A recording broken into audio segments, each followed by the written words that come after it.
ওরা তারা এখানে?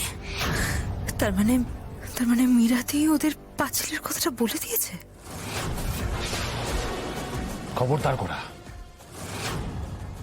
আমার বাড়িতে ঢোকার চেষ্টাও করবে না। এত অপমান করে ঘাড় ধাক্কা দিয়ে বাড়ি থেকে বার করলাম, তারপরে আবার চলে এলে। মানতেই হবে তোমাদের সাহস আছে। অবশ্য না, এটাকে সাহস বলে না, কি বলে বলো তো?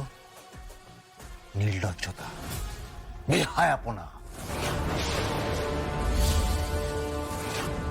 আর এই সমস্ত কিছুর আজকে তোমরা লিমিট ক্রস করে গেছো।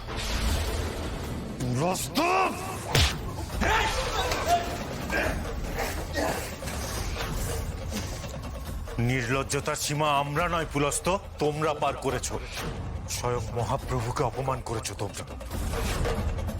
এই ব্রজধামের পবিত্র মাটিকে অপবিত্র করার চেষ্টা করেছো। এর শাস্তি তোমাদের পেতেই হবে।